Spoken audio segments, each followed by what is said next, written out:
Welcome to The Old World Lives, a Warhammer Fantasy Battles podcast.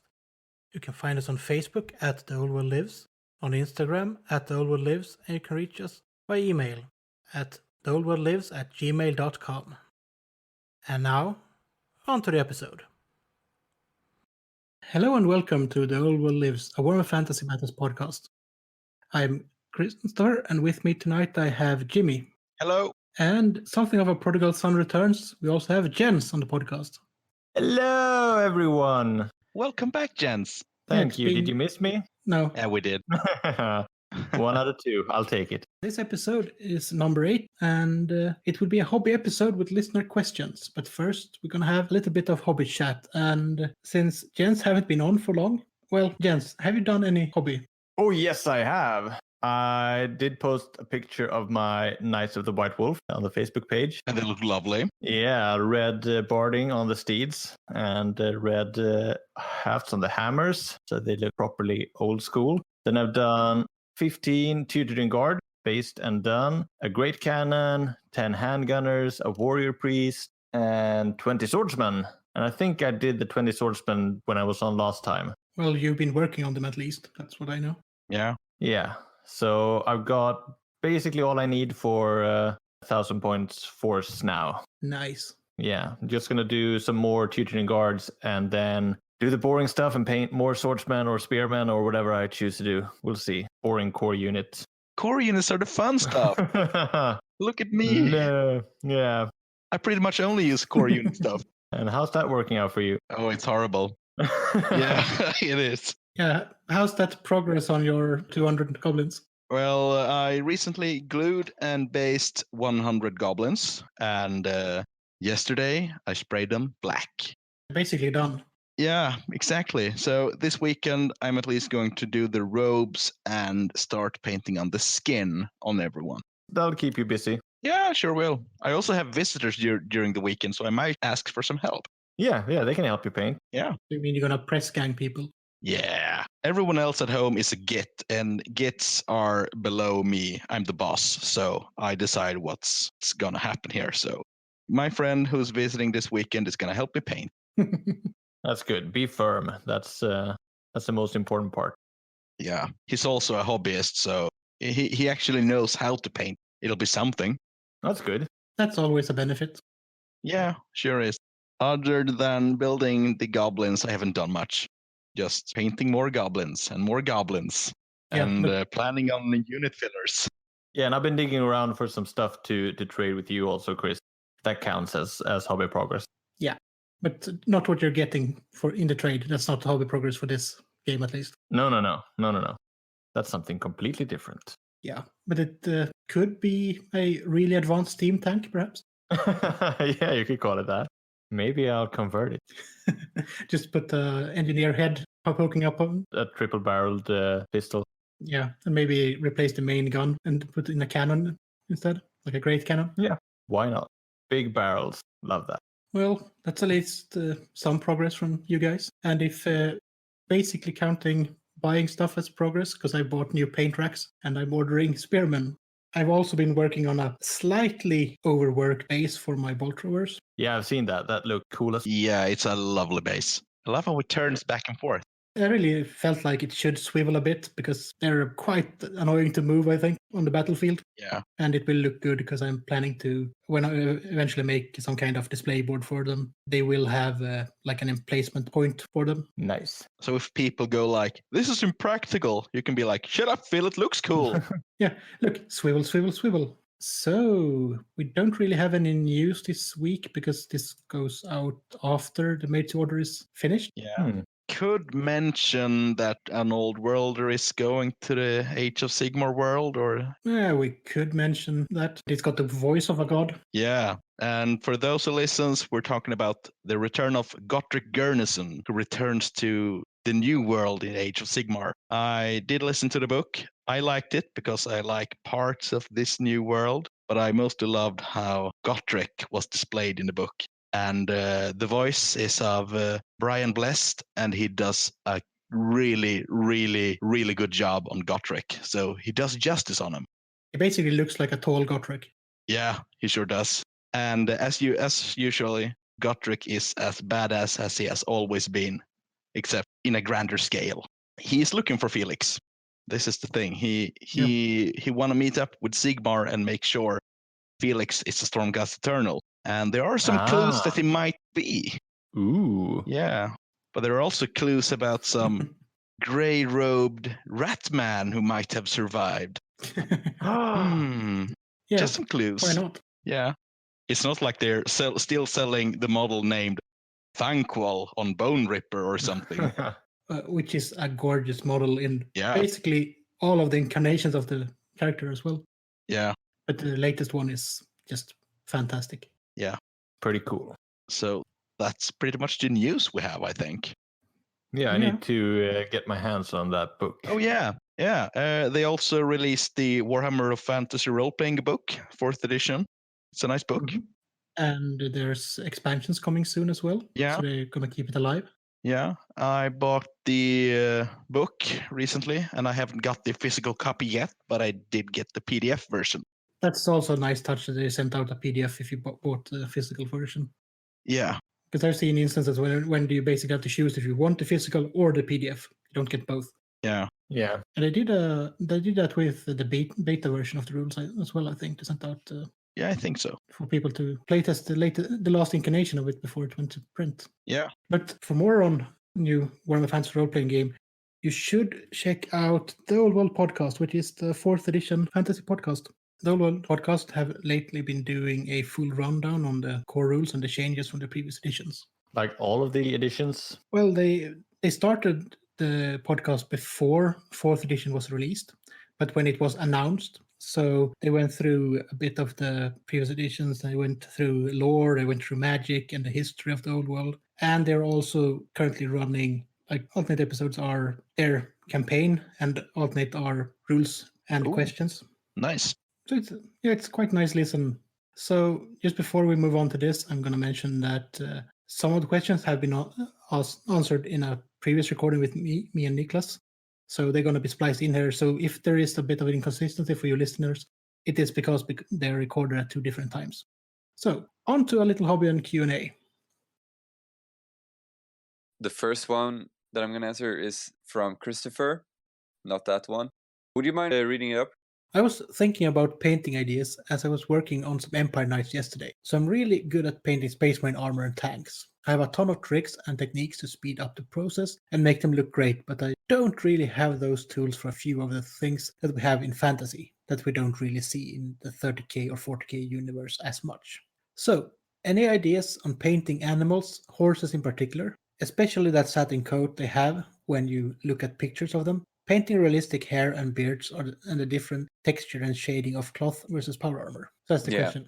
So this hits home with us since we all play 30k as well. Mm-hmm. And yeah, it is a big difference because in 30k you have lots of metals, of course, but also lots of colors that are supposed to be like on top of metals. So then you do like a bunch of weathering and battle damage to those areas. This is not as common in fantasy. I mean, you can do it, of course, but it's more clear metal armor, clear colors like cloth and stuff like that. And what I've noticed in fantasy is that like using basic techniques just works really well. You don't really have to do any like crazy weathering like you have to do in 30k. Because I found that when you're just painting like basic ways in 30k, it can look kind of flat because you have like a marine, for example. There's a lot of like single color on his armor, and then you have some trim, and then you gotta like make ways to make it interesting. While in fantasy, like the models themselves are very interesting because there's a lot of different colors and different materials. Like you have lots of skin and cloth and armor, so you have like a good mix of these colors. Yeah, and if you look at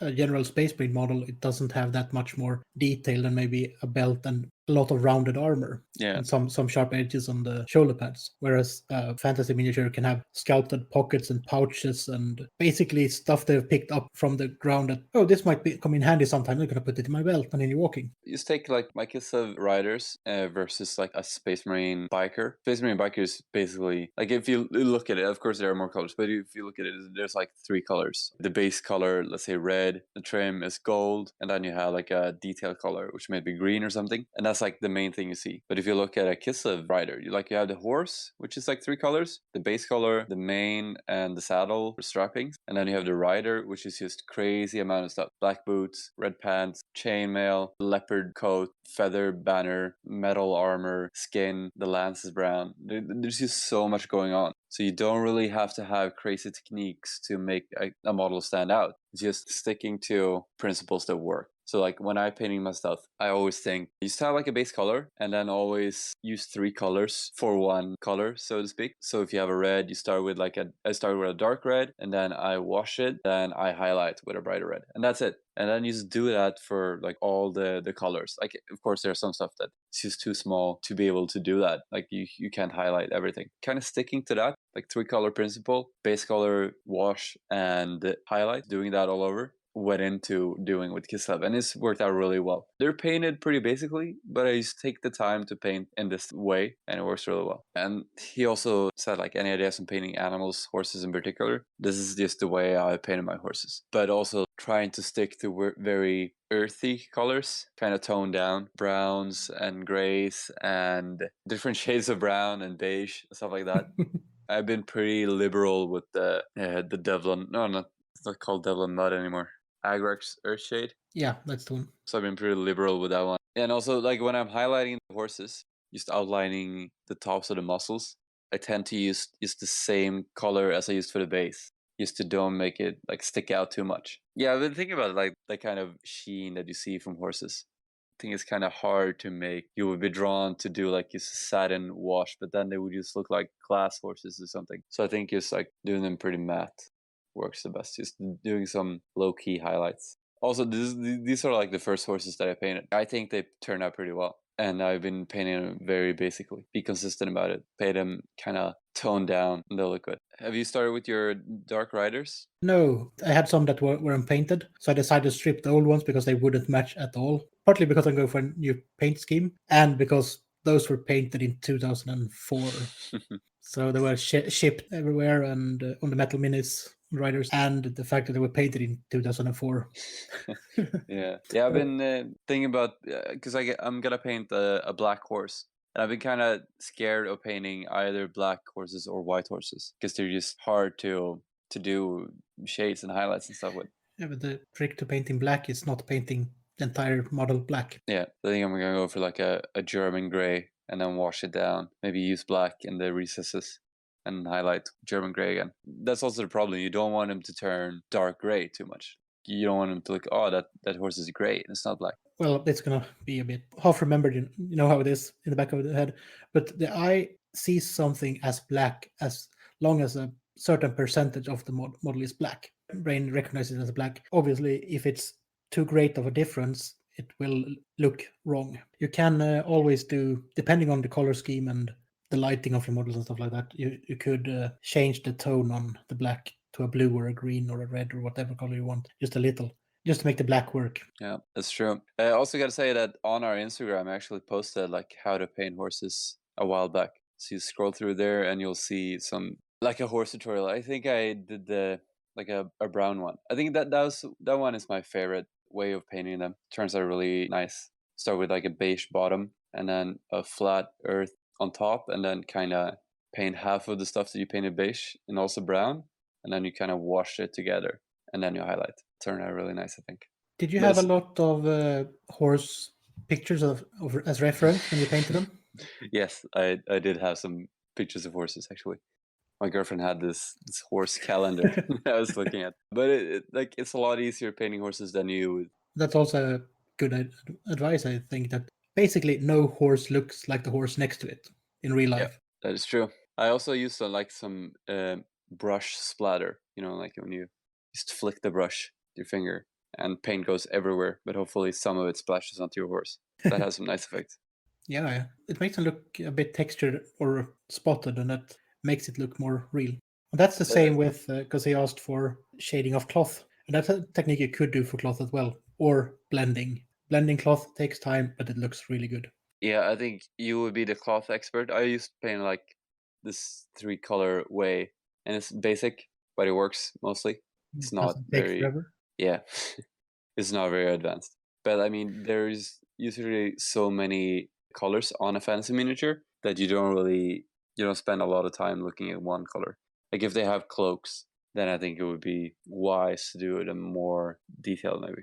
Another thing is there's a method that doesn't really work to the best of its ability in painting power armor and similar, but dry brushing works a lot better in a fantasy setting. Yeah, it does. Definitely. Especially for chainmail. Yeah, especially for metal miniatures as well. Oh, I love painting metal. Got a different touch to the brush somehow. All those hard edges. Yeah, but it's basically the same techniques, isn't it? That's painting a heresy miniature or a 40k miniature. You just have to adapt it to the figure you're painting. Yeah, I think it's just easier because you don't have to be so advanced in what you're painting because there's so much to paint. So you don't have to make a certain color pop as much because the miniature itself will pop. You don't have to go so crazy with weathering to make that red look good. Then you could add a small dusting of something that looks like the dust of the base the miniature is walking on. If you have a dry base, just add it to the bottom of the robes or armor or boots or whatever to just make them blend into the base as well. Yeah, definitely. So that was Christopher, not this Christopher, another Christopher. And then I thought I would answer one other question. Go ahead. Quick Draw Hobby, Skill and Talents, and David at Movement Trays. What's your best hack for doing your own movement trays? Built versus bought, plain versus detailed, magnetized versus non-magnetized. I got some movement trays recently. First, I bought like the old Newswatcher ones, the bright green ones, which are really nice, but they only kind of work for a specific number of models fit on a tray, which is not always what you want. Like you can't fit 5 cavalry guys next to each other on those bases, and you can't fit 2 ranks of 4 on the big ones. Pretty limited in what you can use them for. They're perfect for 5x4 blocks of infantry and 20 mil bases. So that's probably what I'm going to use it for in the future. But I bought some movement trays a while back, some laser cut MDF ones, and I was pretty happy with them. When I looked at them first, I saw that like they're not the exact set size for what you order, and you can order like different sizes, but there's like some space between. And I was like, oh shit, what is this? And then I kind of realized that it's mostly because Games Workshop bases aren't exactly 25 millimeter. They're a bit smaller thing, so there's a bit of space. But after using them, it doesn't really matter. I'm really happy with them. It doesn't really matter because you can still measure from the bases if you need to. Yeah, it was just like the look of it, I guess. I wanted them to touch the edges. So I bought those, and they were like wooden color. So I spray painted them black, and then I airbrushed them Tamiya Flat Earth, which is a very matte, kind of gray brown. Like you don't think of the color. It's a very neutral color. Yeah, I just put my guys on it, and they're snow based. I didn't really want to base the movement trays because I might use them for something else later, and then I don't want it to be specifically themed. And also because maybe I'll base it. We'll see. But like so far, they looked really good, just being flat earth. I would not like to build my own movement tray. The money I spend on these are well worth the time it would take to plan and build those movement trays, and maybe they will like fall apart a little bit if I use the wrong material, and that would just be a huge pain in the ass. Pay this money now and be done with it. So I also bought some more of them since now I magnetized my guys for my new carrier case. Oh, I didn't talk about that though. I bought this metal toolbox and then magnetized my army so that they will sit comfortably in this toolbox. But since doing that, I ordered some magnetized movement trays just today actually. So hopefully they'll be here soon. So I ordered these from Frontier Wargaming. They're based in Latvia, I think. Maybe I'm saying the wrong Baltic country right now. I always get them mixed up. So I ordered those because I was really happy with these ones, and they were like the cheapest one. They were also custom. So yeah, really excited to get those magnetized bases home, try them out. Yeah, the second question is planning, building movement trays, method and materials. I haven't really done this. I wouldn't like to do this. I think it's just easier to buy them, and it's not expensive enough for me to go out and do it myself. And then the third question, any thoughts on demon bases changeable between square and round ones? So I've actually seen some people doing this online because there are movement trays that have like round slot. I think Mantic has some, and the ones for the new A Song of Ice and Fire game has. Yeah, and sure. If you want the minis themselves to be changeable, you should probably put a magnet in the base and a magnet in the mini, and then just pop them off. Because sounds like a huge Pain in the ass though. Yeah, it really is. Because you basically, if you have a metal mini, you should probably remove the tab, then file the feet flat, drill into the feet, put a magnet in there, and then realize that the magnet that you can fit in the feet are probably not strong enough.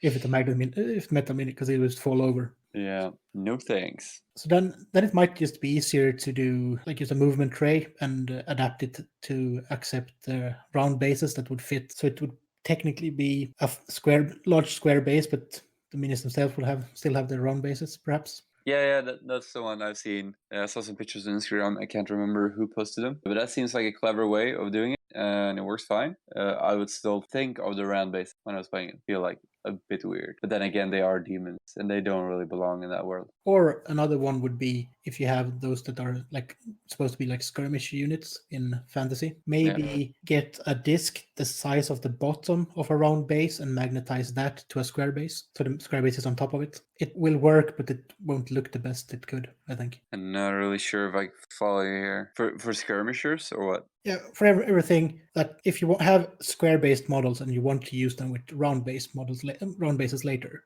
Oh yeah. You basically take like a disc the size of well, if it is a 30mm base, you take a size over the top, whatever. Yeah. So I get it. So if you had already based your demons on square bases, you want to use them with round. Yeah, I get it. Then we have a suggestion that works in both ways. Either if you have round bases, get a large movement tray that's accept round bases to go to square base for all of them, or make a disc adaptation. The easiest way would be round bases on movement trays that accept round ones. Or if you're using plastic models, they would probably be possible to magnetize to switch between base. Also, just thinking like the bigger ones, like the greater demons, if you have those on round bases, that would be trickier, but not at all impossible. Because then you could use the solution you mentioned, just like magnetizing them to a square base. Or if you just gotta theme the base a bit, maybe put some gravel on it. Or depending how intricate you want the round bases to be, you could mark off where the square bases would be in the texture of the base, or if it's on some kind of marbles floor or rock formation or forest floor, and just put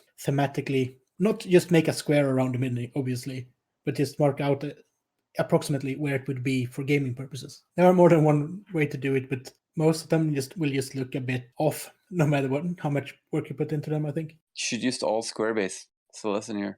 Those are the two questions that I'm gonna discuss with Christopher here, because there are some questions that the other guys will record tomorrow. Cue jingle. Dun, dun, dun, dun, dun. Let's see, what questions did we have? Well, we're going to start off with a question from someone named Robert, and that is, I recently got back into Warhammer and have decided one of my hobby goals is to collect all the core rule books and army books. Which edition did they introduce separate army books, separate from the core rule books? 4th edition. Yeah. 4th edition is the first edition where they split up the army building part of the rule book into army books. Is that when they released the Ravening Hordes booklet? Yeah, one of them. Yeah, because I have one of them, but I think that's the newer one. Is it some goblins on the front page? Yeah, some night goblins and... that is the 6th edition Ravening Hordes that they released prior to the release of the 6th edition rulebook. Good to know. And that was also the only source for Chaos Dwarf rules until the Tamurkhan book was released. Yeah, unless, of course, you like to play the net version that the fan base made. Yeah, but the Tamurkhan book is beautiful. Oh yeah, sure is. I think Niklas has mine. Wouldn't surprise me. I can't remember. It's just been, he has a little project going after all. Yeah, it makes more, it's more use to him than it is to me. So, second question is, now we're moving on to Instagram questions. We're going to use their handles. So that is, Plant of the Eighth asks, how do you keep from getting burned out on painting, especially when painting rank and file? How much time/effort should you spend painting rank and file? I'm going to grab that one. Yeah. Surprise.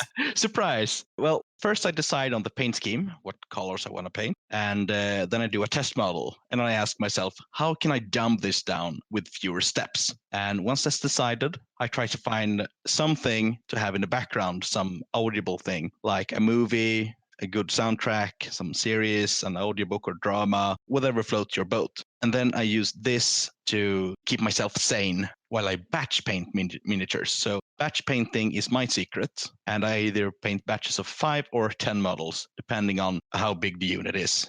While I'm painting Night Goblins, I always do batches of 10 models. Yeah, and it depends. I find that it depends on how many colors you usually have to use when you batch paint them. Yeah. If you're using a low number of colors, you can do 10. If you're doing a lot of different colors, do 5. Yeah. And I also try to keep my rank and file guys rather simple, but still above tabletop standard. So this also depends on what kind of models I'm painting. So if I'm painting a Chaos Warrior, I will use more steps and I will put down more time on it. But now as I'm painting like Skaven, or currently as I am doing Goblins, I want them rather simple. So I try to use 3 paints per color I'm doing. So like a base, shade, and a highlight. That's my way. Batch painting. Lots of models. I'm doing something similar, but I don't usually batch paint as big of units as you do. But I usually do them 5 or 10 at a time, depending on what kind of colors I'm going to use. And I always decide beforehand on the minimum amount of colors that I can get away with using. And then I usually end up using twice the amount paints. But just decide beforehand how many you're going to do, what colors you're going to use, and then just do all the steps on those 5 guys before you go on to the next 5. And that usually gets you through at least 20. And when you've done 20, you can do 20 more in a week or so. Yeah. So Chris, how are you batch painting? Well, given that I tend to do blending on basically every miniature I can get my hands on, it's might take a little bit longer than what is necessarily practical for an army project if you want to do hordes of batch painting. But it's a good thing to use on skirmish project. Hint, hint, hint, hint. Yeah, that's why that's another little rat I did for the first rat that's finished. There are more on the way. I've just not posted them. Oh, yeah. But that one took quite a lot more hours than it probably should, but for more than one reason. I think we answered this question. So to summarize, put on a movie or music or something, organize your steps, and don't paint every miniature for about 8 hours, even if you don't need to. The amount of time I try to never spend more than an hour per model. Well, in this case, when I'm painting rank and filers, I think I put down about 30 to 40 minutes a piece with all the steps on the models. That sounds reasonable. Are you following those hint and tricks they had in a White Dwarf once? That you painted first rank full, or? No. I did once on my former Savage Orc army. I just couldn't go through with it. I had to paint every model. I really had to. So what we're talking about is basically painting the front rank 100% and then 75% and then 50% of the model going backwards. And the models in the 2 back rows are like from shoulder and up. Otherwise, it's just base paints and shade. Which is fully a valid tactic if we paint lots, but that's up to personal preference, I think. Yeah. So on to a little somewhat related question by Doug Curl. What are your thoughts on using filler for big block infantry? A small terrain piece of something to take up space. You don't need 80 infantry in a block. Well, I'm going to start there too. Me, I like a good unit filler. But they really need to, in my opinion, give the unit some life. Example of this are small dioramas as fillers. I have, like, in my Skaven army, I have a Skaven throwing a poison wind globe into a well.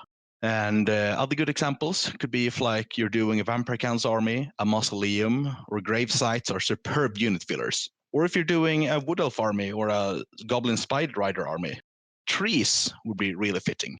Dwarf, Skaven, and Night Goblin armies with a subterranean feel and theme to them would look really great with rock pillars and such, like stalagmites sticking up from the ground. Sometimes a filler could be something as simple as an ogre man-eater dressed and armed like the fellow warriors they tag along with. So if you have a man-eater along with Empire Spearmen, just give him a spear and feed him up like the rest of the guys with clothes and so on. I've done that.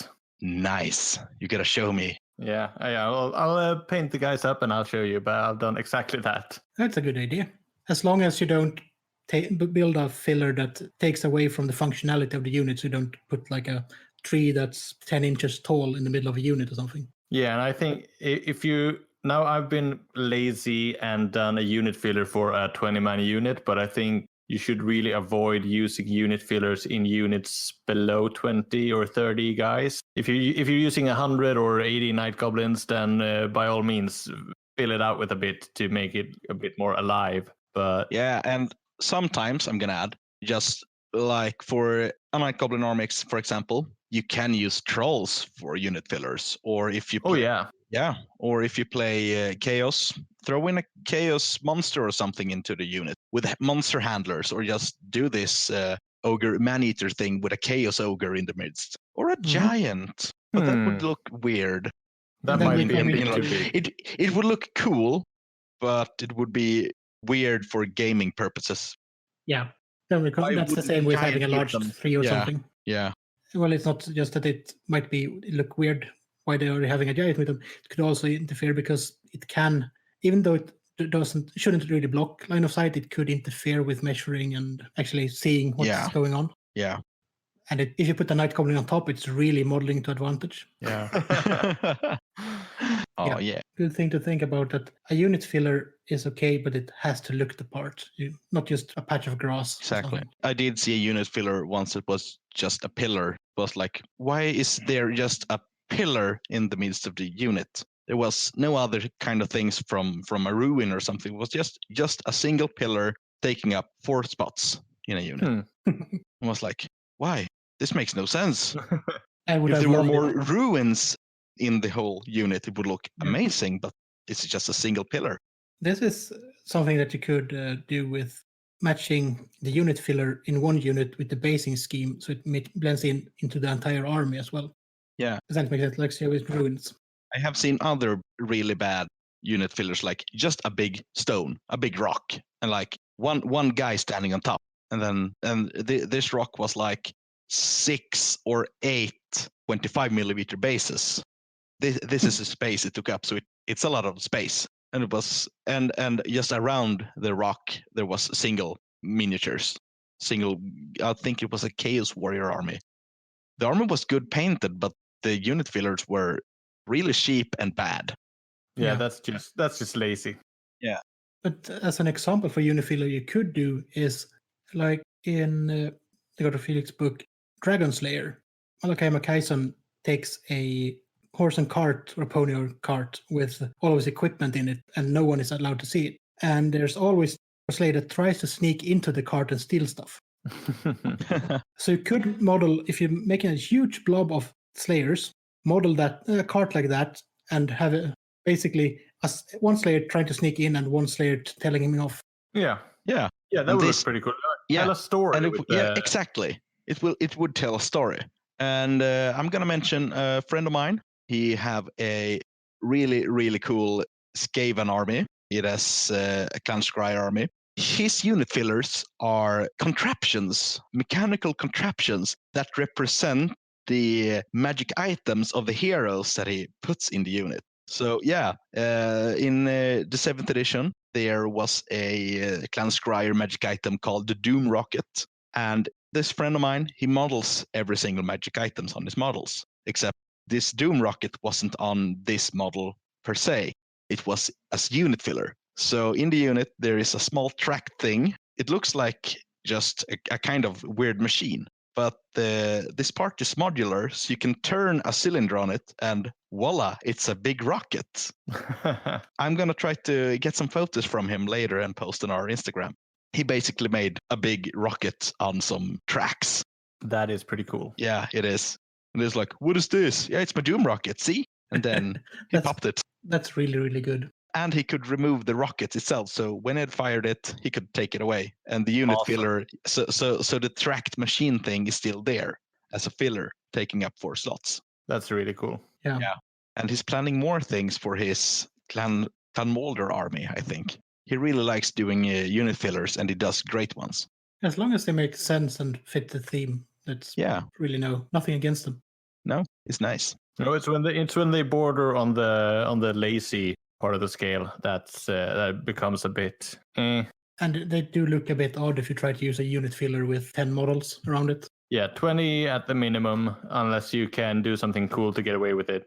if you use the fillers because of ranking problems, I know I might do some unit fillers for my squigs, because squigs are really hard to rank up. I might make some unit fillers and make some single squigs stand behind and in front of these fillers and have enough squigs for my loose squig formation. So I will paint enough squigs on separate basis, but I might use unit fillers just to move them around. I'll allow it.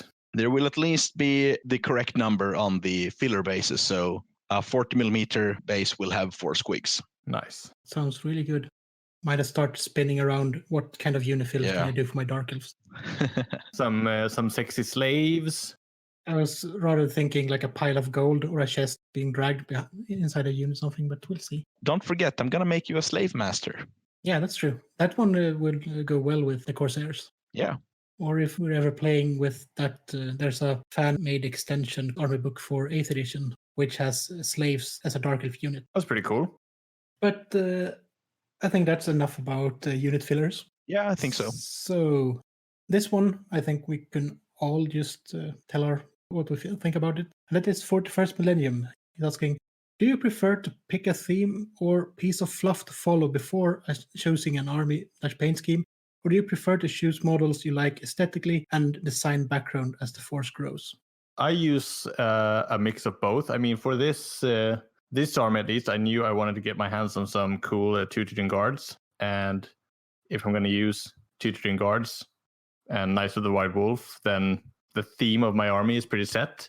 But I'll probably say I'll use models as a basis and then theme my force depending on what models I like. I usually never do a list and then stay on the same path for very long when I start buying models. Models first, army list second. How about you guys? Personally, I always go for a combination, but fluff and theme along with models is primary choice for me. But fluff and theme weighs more, so this is why I'm doing a pure Night Goblin army, as you might know. And yeah, I always try to make my armies look like something they would field in a White Dwarf battle report. So I don't try to design a good army. I want it to feel representative, if that's enough to describing the visuals of the army I want to pick. Given that one of my armies/projects is a Slayer cult army from the Storm of Chaos book, I own all the models for it, and it basically builds itself, that army. Because what can you take? You can take Slayers, you can take other kind of Slayers, and you can take a third kind of Slayers, and maybe a fourth kind of Slayer. That's basically what you can do with that army. Yeah. And there's a combination of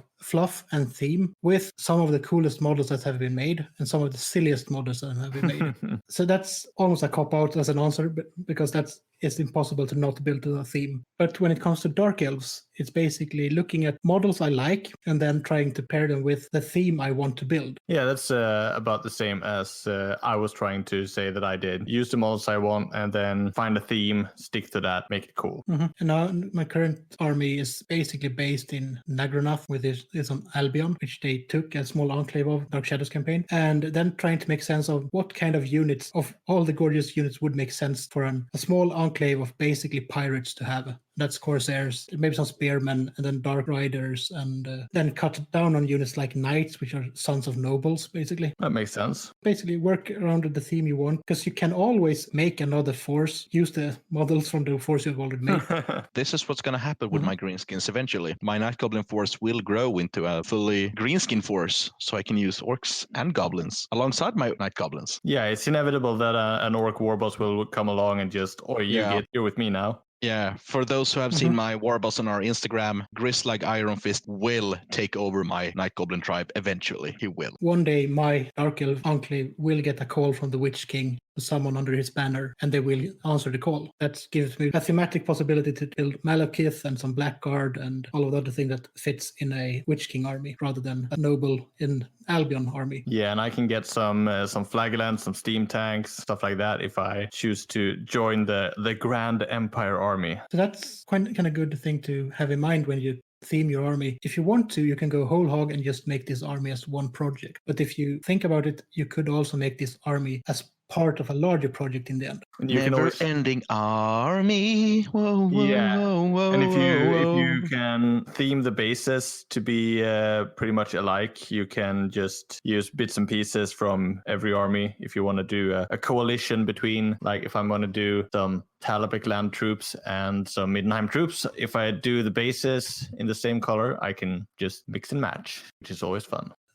So the penultimate question is Dave Tag at K. If we were still in the golden years of fantasy, what faction from the lore would you like to see get an army book / models from Games Workshop? My answer is short. It is the Femir. Enough said. They have models from Forge World. They are quite gorgeous, but they were only usable in Storm of Magic. Yeah, I like those models. They were pretty cool. I don't know what I would like to see. Maybe some Cathayans, maybe. The Dragon Emperor of Cathay with his cool dudes. That would be pretty. Not a whole army book, but just a model or two would be good enough for me. Like a Cathayan merchant and his bodyguard that they released for Mordheim. They got an ogre, didn't they? Yeah, they did. But I want more. I want like... No, I don't. No, they didn't get an ogre. They made an ogre for Nippon and for Araby, but never a Cathayan. That's true. That's true. It's lovely how they spell it. It's like almost like Japan, Nihon. Full of ninjas, but Yeah. not like Japan.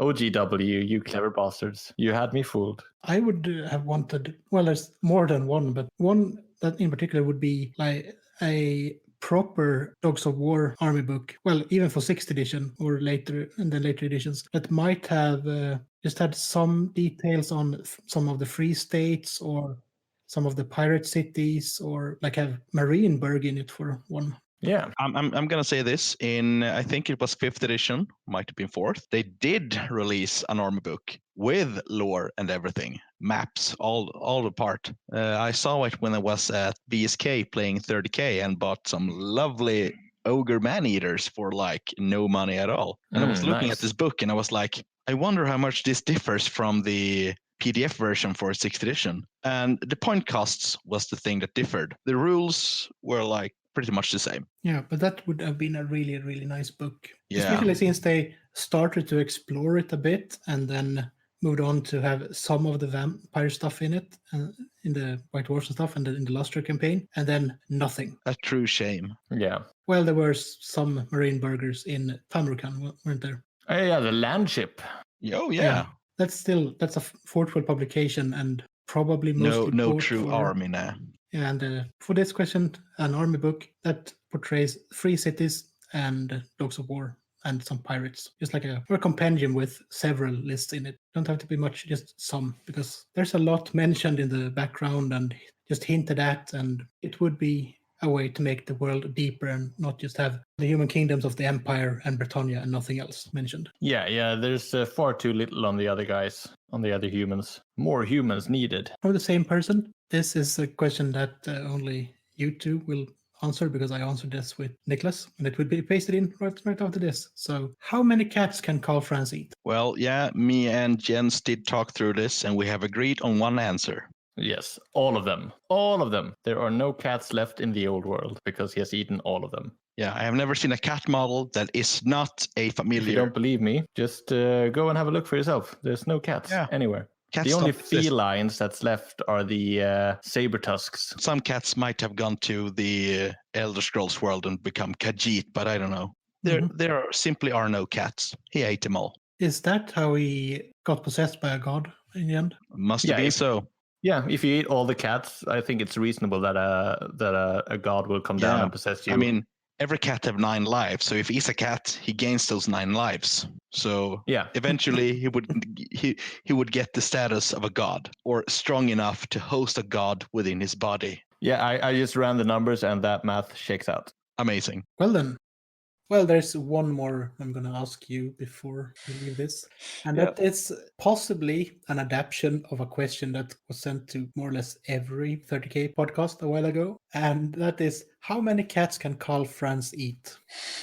Carl Franz seems like a man with a plan, pretty stubborn. He's going to see something through. So, I don't know, like, what's the scenario here? Would this is like court guys feed him cats, or is it like a buffet and he has to eat all of them at once? Well, I think that's up to you. Well, if it was like a buffet, I think he would be able to eat 5 cats. If it was like he's gonna be served cats for as long as he can take it, like on a daily basis, and he can only eat cats like that, that's his diet. Like his diet is cats from now on. To save, if he used to have to do it for a bet, he wouldn't do it. If it was to save the empire, he would eat cats until he died. That's my answer. Would he feed them to his pet griffin? If it was a bet, sure. But if it was like a magical thing that he has to eat cats for the rest of his life, the empire will perish. Maybe like there's a big chaos incursion, and then there's this witch who tells him, "Yeah, I can stop it right now, but you gotta enter the sacred spell. You gotta eat cats for the rest of your life." Then he couldn't feed his pet griffin. He would have to eat all the cats himself. Well, it wouldn't be the craziest thing that happened in the old world. No, definitely not. Oh, All right. well, that's good. I think that question's settled. Yep, once and for all. Enough said. Well, if any of you listeners have any input to this, please send it in. Or don't, but please do. It's up to you, really. Can't really force you, but it's nice to get the feedback, you know? If we could, we would. True. So what else do we have left on the agenda? Basically, just mentioning that our next episode will be. We did mention that we were going to have a book club, and the next episode we will have the book club. And that book is which one, Jimmy? Grey Seer, a book about Thanquol and Bone Ripper. Ooh, I think I've read that one. I think I have it in my collection. Grey Seer is on Black Library. Yes, it's available on ebook for €8.99. Nice. And so are all the other books in the series. Like the best Yes. one, Skavenslayer. Ooh, it's a great book. Yeah, and they will meet the fate of Bone Ripper number 1. All the poor bone rippers. Yeah, all the really, really poor Bone Rippers. They have such short lives. Yeah, but they're useless. But that's not all we're going to have in the next episode, although it might take up quite a bit of the episode. We're also going to talk a bit about the game we had, me, Jimmy, and Krell had a few weeks back. Yeah, Currently it was a editing the fun episode. game. Yeah, it was. There's why we really fancy Grape Shot these days. Yeah, and why the spell Vermintide is such a good spell. Nice. Yeah. And Death Frenzy. Ooh, lovely. We're also... You're going over to visit Nicholas next week. Yes, so I am. So we will also talk about what happened then in that episode. Yeah. And I will try to get a game in someday, sometime. You're welcome here. Or here. We don't live that far from each other, but we never meet each other. Any of us. That's true. And I'm on paternity leave in like 2 weeks, so I'll be able to travel. You guys should come up here and play with me. We don't want to come up there. We have a really nice snow table right now. Ooh. Is that tempting. just outside? Just a table outside. Yeah. Yeah, we need to organize something. Yeah. Yeah, I'm willing to travel as far north as you live, Jimmy, and as far south as you, Chris. Excellent. It's going to take like max 2 hours for you to come here. Tops 2 hours. Well, it's 2.5 from me if I were to go by car. So that's it for this episode. Yeah. Yeah, that's for the best. Yeah. Let's see you all in the next episode. Bye-bye. Everyone, stay square. Time have ended, and the realm of elf, dwarf, and man shattered. But in our hearts, the old world lives.